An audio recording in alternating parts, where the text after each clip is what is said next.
Donc, Madame Quentin est poste-présidente de la Société française des matériaux. Elle nous a beaucoup aidés dans le cadre du comité d'organisation de ce colloque, parce que je crois qu'elle connaît parfaitement la communauté d'experts dans ce domaine. C'est pas je crois, j'en suis persuadée. Et je vais demander donc à Monsieur Dretsch, Messieurs Bureau, Monsieur Petit et Messieurs Bordsmeyer et Maestro de monter sur la scène. Bonjour à toutes et à tous et bienvenue aux 5 industriels pour 4 défis. Alors effectivement, il y a un petit découpage. Ça s'appelle une table ronde. Je pense qu'en chimie, la notion de géométrie n'est peut-être pas la même que dans les autres domaines. Pour moi, c'est typiquement rectangulaire aligné, mais c'est le principe, en tous les cas, du partage. Alors, je pense qu'après les présentations absolument passionnantes qu'on vient d'avoir, on est tous convaincus que les matériaux sont indispensables à notre vie quotidienne. En tous les cas, je l'espère. C'est en tous les cas. Je crois que ces 4 défis industriels sont importants parce qu'ils couvrent vraiment du quotidien, les communications d'une part, l'automobile, l'énergie verte, et puis aussi les polymères, qui sont en général liés à une autre ressource stratégique qui est le pétrole, mais pas que. Et je pense que c'est une bonne ouverture. Alors vous avez peut-être entendu un mot qui est parfois utilisé, qui est l'acronyme VUCA. VUCA, ça veut dire volatile, incertain, complexe et ambigu. Le U et le I de incertain en anglais. Effectivement, on l'a vu dans ces présentations et on va continuer à le voir. C'est des dimensions qui, dans le contexte actuel, sont absolument claires et tirent toute l'industrie et notre monde, que ce soit effectivement des dimensions économiques, politiques, sanitaires, sociales. Tout ça, ça donne des défis, puisque c'est de ça dont on va parler. Des défis, c'est des contraintes, mais c'est aussi beaucoup d'opportunités. Et je crois que c'est ça qui est important, c'est de voir au travers les présentations que nous allons avoir, les défis et toutes les ouvertures qui sont données pour le futur, et parfois un futur extrêmement proche. Donc la première personne qui va intervenir, le premier intervenant est Gilles Dretsch du groupe Orange, qui est très impliqué dans les aspects environnementaux et qui va donc nous parler des enjeux dans le domaine de la communication avec un focus sur l'économie circulaire et les ressources rares. C'est à lui, donc je lui laisse sa place. Donc, bonjour à tous, donc, je suis Gilles Dretsch, je travaille chez Orange dans la direction de l'innovation et plus spécifiquement dans un département qui s'occupe de ce qu'on appelle le Green ITN, donc c'est tout ce qui est efficacité énergétique, économie circulaire, donc à la fois au service de nos réseaux mais également de tous les équipements que l'on est amené à installer chez nos clients, grand public ou entreprises. Donc aujourd'hui je vais vous faire un focus essentiellement sur les aspects économie circulaire, recyclage, ce que ça signifie pour nous. Juste en préliminaire, quelques slides pour montrer que ces aspects s'inscrivent dans notre démarche de responsabilité sociale d'entreprise. Comme toutes les entreprises, on a des engagements vis-à-vis de la RSE.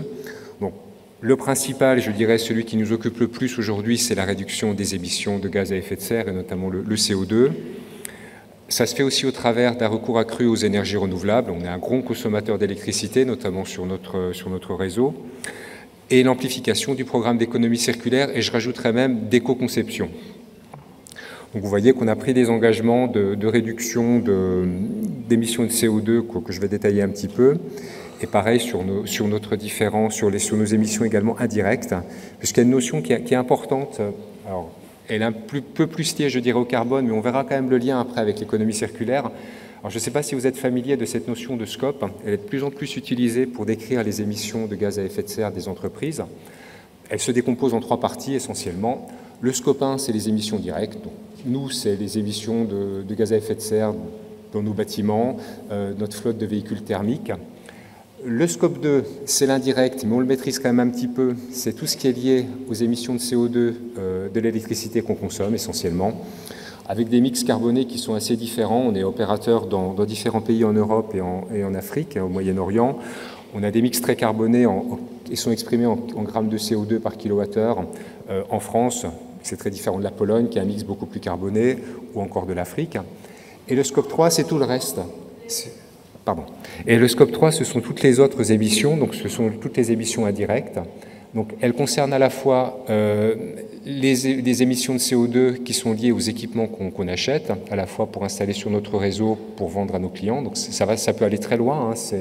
Ça va de l'extraction des matériaux qui vont rentrer dans la composition des équipements de réseau ou dans les smartphones.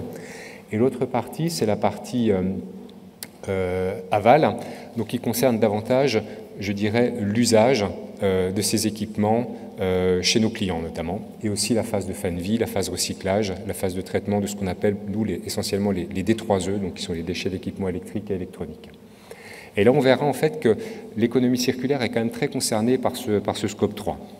Donc là, je vais passer rapidement là-dessus parce que c'était juste peut-être davantage pour information, montrer qu'effectivement qu'on a des programmes de réduction de nos émissions de CO2. Donc on a un objectif à 2040 qui est vraiment d'être net zéro carbone, c'est-à-dire de réduire drastiquement nos émissions de CO2 d'environ 80% par rapport à une base de 2015 et de compenser le reste. Donc ça se fera au travers de puits de carbone. Donc comment on fait aujourd'hui, c'est de l'optimisation de l'architecture de nos réseaux. On développe des fonctionnalités d'efficacité énergétique dans nos réseaux. Aujourd'hui, bon, tout un débat autour de la consommation électrique de la 5G, mais globalement, la 5G est un peu plus efficace que les technologies antérieures. On adapte mieux la consommation des réseaux, notamment aux courbes de charge qu'on a sur les réseaux mobiles. On fait du partage d'infrastructures, ce gros mot de RAN sharing.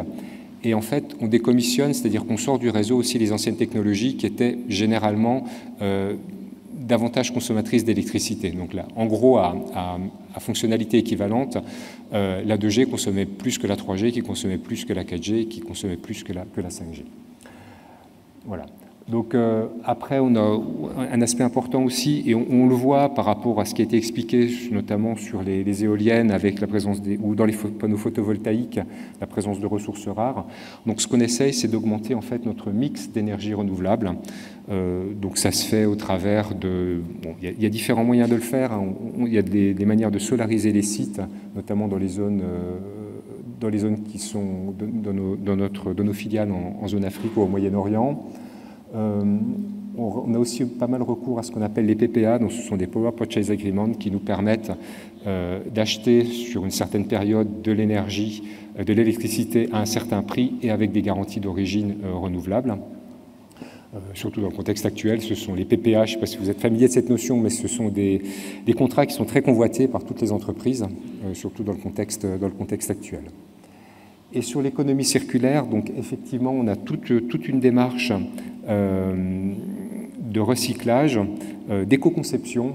Donc, qui dit éco-conception dit un travail en amont avec nos fournisseurs qui est très important.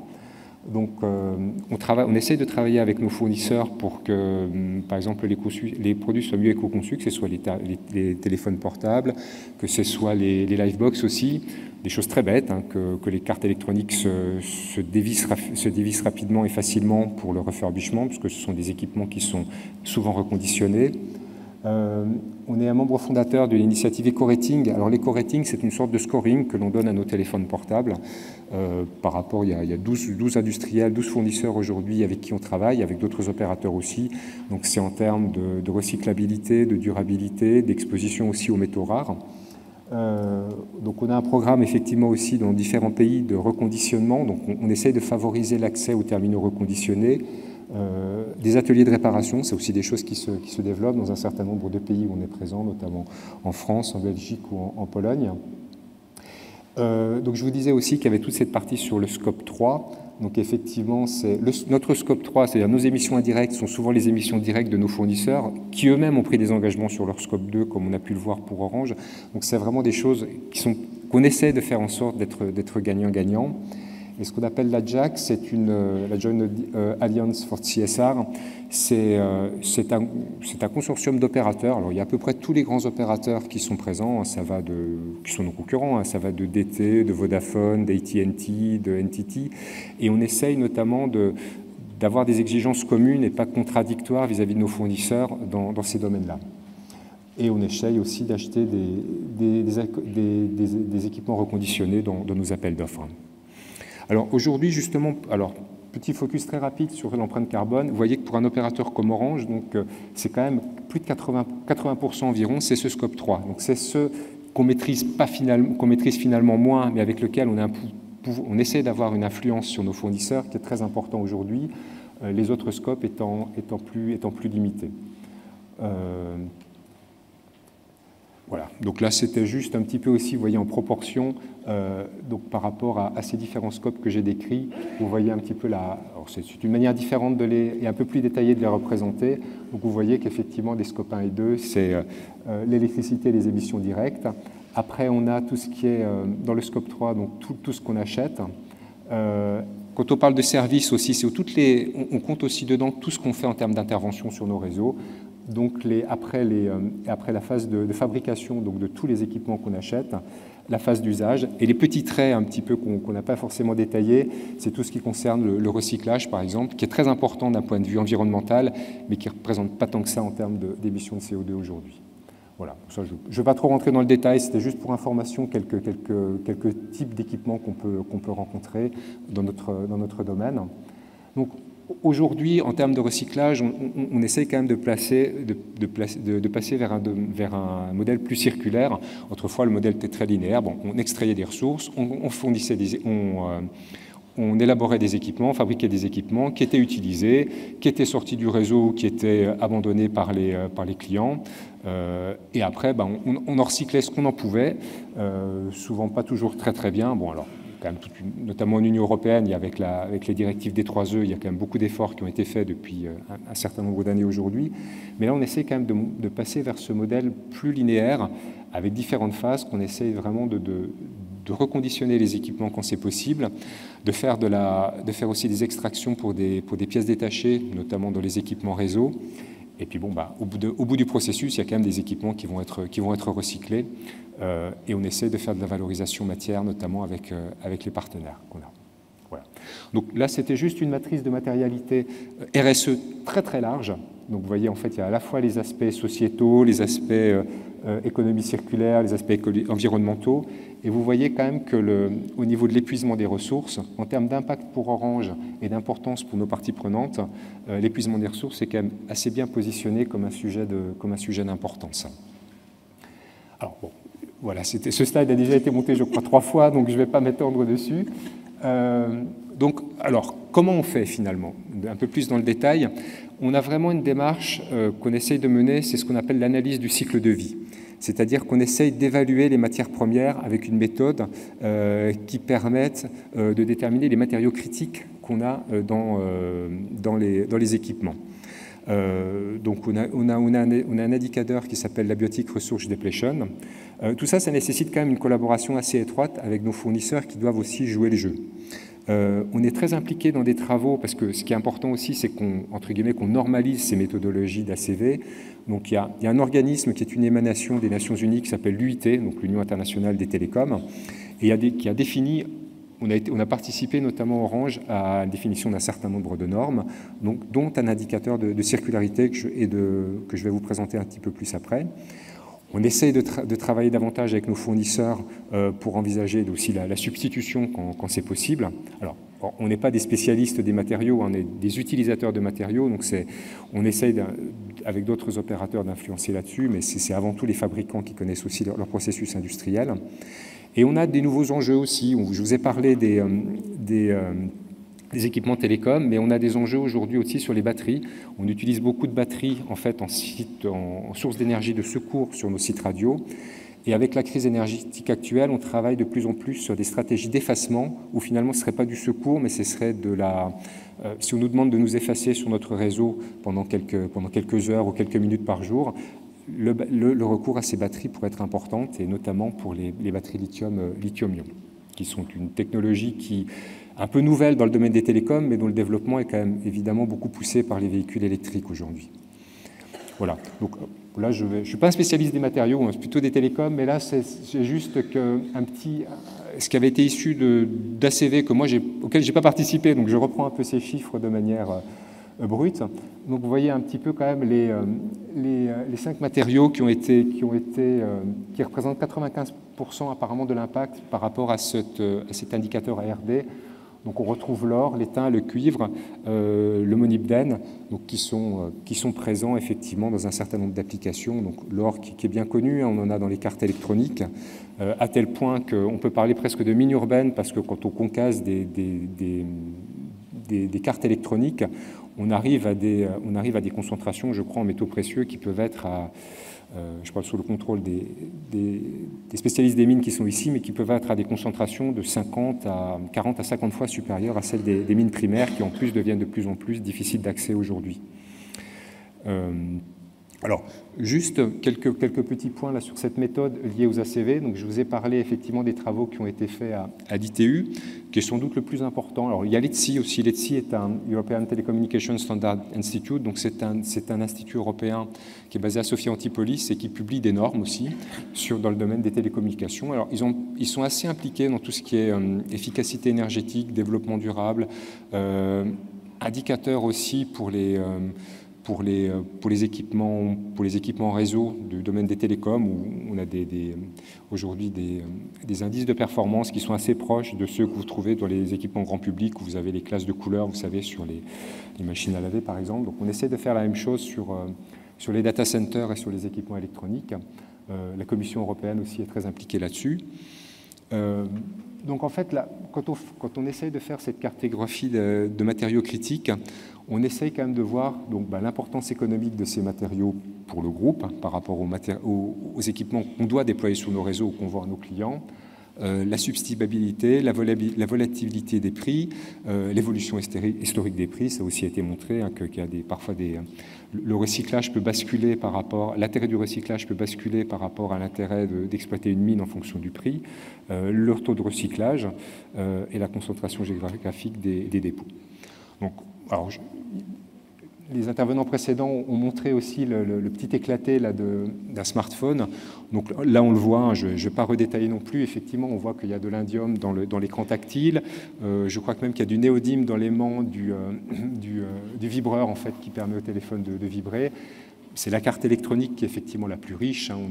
On a effectivement un certain nombre de métaux précieux, l'or, les platinoïdes, l'argent qui rentre dans la composition de ces cartes électroniques, souvent en très petit nombre. Hein. Et d'ailleurs, c'est entre guillemets une bonne chose, parce que quand on décommissionne aujourd'hui, je vous ai parlé du fait qu'on arrêtait les anciens réseaux progressivement, dont notre bon vieux réseau téléphonique commuté, l'ancien téléphone, et les cartes électroniques qu'il y avait dans ce RTC étaient beaucoup plus riches, je dirais, en matériaux que les cartes électroniques qui sont utilisées aujourd'hui dans d'autres éléments de commutation du réseau ou des équipements radio de la 5G. Donc on voit aussi qu'on a réussi à baisser progressivement les besoins en métaux précieux dans les équipements électroniques. Hein. Ça, c'est les progrès des puces électroniques notamment. Dans la batterie lithium-ion, il y a du lithium et il y a aussi du cobalt notamment. Alors ça, c'est un exemple d'ACV qui a été fait sur un smartphone. Donc vous voyez en fait que il y a trois catégories qui sont regardées. Donc il y a l'épuisement des ressources naturelles, la consommation d'énergie primaire et les émissions à gaz à effet de serre. Et on voit en fait que la phase de fabrication compte majoritairement dans ces différents domaines. Donc ça, effectivement, il y a des méthodologies qui ont été standardisées pour ça. Alors, c'est pas les ACV, on en fait peu. C'est quand même pas facile à faire. On a besoin d'experts. Ça, il y a un vrai enjeu de compétences. Hein, ça, pour les plus jeunes, si vous voulez vous lancer dans l'expertise ACV, alors c'est peut-être au niveau des études supérieures sans doute, mais on a un vrai besoin, en tout cas nous, d'experts dans ces domaines-là. C'est des ressources qui sont assez rares. C'est notre ressource rare, les experts ACV, mais on en a besoin.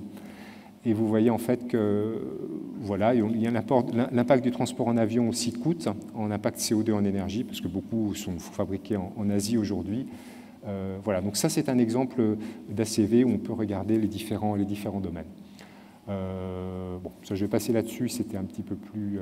Et ça, c'était un autre exemple sur les batteries, donc c'était un travaux qu'on fait notamment avec Schneider, et vous voyez par rapport... VLRA, alors derrière cet acronyme se cachent tout simplement les batteries plomb-acide et les lithium-ion, donc on voit aussi que les impacts ne sont pas tout à fait les mêmes en fonction des types de batteries, donc... Effectivement, il y a les biotiques, l'eutrophisation, donc c'est lié à l'eau, la pollution de l'air, l'acidification. Donc il y a différents domaines en fait qui sont regardés par rapport à ça dans ces ACV. Voilà, donc ça j'en avais déjà un petit peu parlé. Alors juste pour terminer, parce que je pense que il va falloir que j'ai encore un peu de temps. Encore bien 2 minutes. Encore bien 2 minutes. Alors, juste par rapport à cette méthodologie là, qui permet d'estimer un petit peu au niveau des ACV, et qui, juste pour rentrer un tout petit peu dans le détail, la méthodologie là, qui a été définie à l'UIT examine en fait un certain nombre de critères pour lesquels on regarde à chaque fois la pertinence par rapport à l'équipement qui est considéré et la marge d'amélioration. Donc là, je vous ai mis rapidement par rapport à un équipement réseau. Vous voyez, par exemple, on a 21 critères. Ça peut être la disponibilité de pièces de rechange. Ça peut être la facilité à désassembler l'équipement pour le recyclage ou pour le reconditionnement. Et vous voyez, donc, à chaque fois, donc, on a ces différents critères. Et à l'intérieur de chacun de ces critères, on a quatre niveaux, finalement, d'évaluation. Vous voyez, par exemple, pour la disponibilité des pièces détachées, ça va de la disponibilité des pièces détachées partout, chez les revendeurs, jusqu'à on n'a pas de pièces détachées, on ne sait pas où elles se trouvent, on ne sait pas si on en aura. Et après, ça permet en fait finalement d'établir un scoring environnemental par rapport à tout ça. Voilà.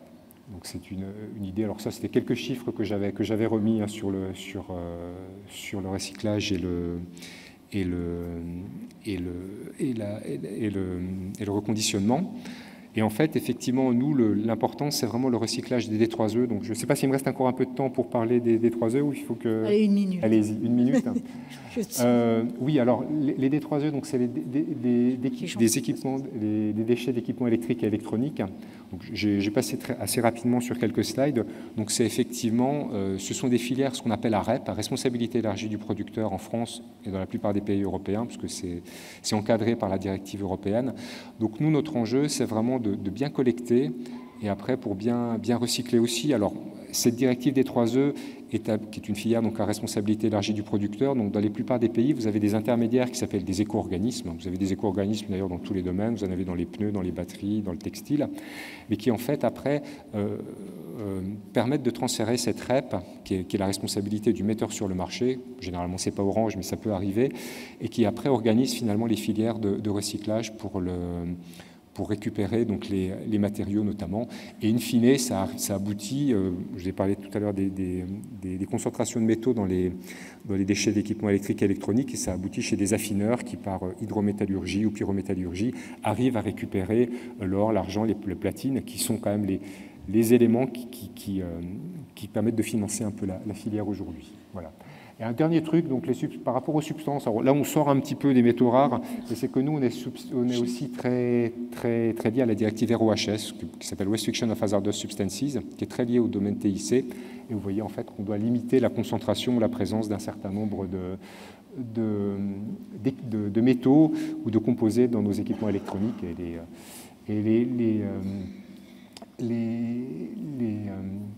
Les deux derniers dans la ligne du haut, là, ce sont des retardateurs de flammes, donc avec ces noms barbares. Ce sont des éléments chimiques en fait qui, lors de l'échauffement des plastiques, notamment dans votre PC, évitent que ça fonde ou que ça prenne feu.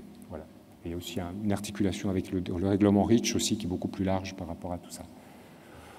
Voilà, donc bon, je pense que voilà, c'est un petit truc pour terminer sur les mines urbaines. Et là aussi, juste pour terminer, c'est que la nouvelle loi AGEC, donc la loi anti-gaspillage et pour l'économie circulaire, va renforcer aussi un petit peu ces aspects ACV, ces aspects exigences, je dirais, de la part des metteurs sur le marché, avec des indices de réparabilité sur les équipements, etc. Donc c'est important. Pourquoi la réparabilité et le recyclage? Parce que justement, ça permet d'économiser ou de récupérer, même si on sait que toutes les terres rares aujourd'hui, comme ça a été souligné, sont peu recyclées, ou parce que bon, elles ont il y a des problématiques de processus industriels, mais quand même cette orientation vers le recyclage, le reconditionnement est quand même très important. Ça va être un des enjeux, et puis aussi pour diminuer nos émissions de CO2 en scope 3, donc en émissions indirectes. Voilà ce que je... Un grand merci, en particulier d'explications très utiles. Je crois que les acronymes sont toujours nombreux dans les présentations. Le D3E. Déchets d'équipements électriques. Voilà, je ne sais pas si tout le monde les connaît. Ouais. Parfois, ils ont entendu parler du VHU, qui va être le suivant. Mais effectivement, je pense que c'est important de pouvoir les expliciter parce qu'il faut les démythifier aussi et leur remettre un petit peu de cohérent dessus. Alors, En tout cas, merci pour cette vision différente de l'objet qu'on a tous dans notre poche ou dans notre sac. Et je crois qu'on ne saurait plus s'en passer. Donc, il est aussi effectivement très, très important de pouvoir aussi le regarder avec cet œil un peu critique de pas pur consommateur, mais de consommateur responsable. Et je pense que c'est très, très important. Il y aura sûrement beaucoup de questions dans la salle. On va toutes les regrouper à la fin des 4 présentations, dans la mesure où certaines questions peuvent rebondir d'un conférencier à un autre, et je pense que ça permettra à ce moment-là d'avoir des retours qui seront plus riches.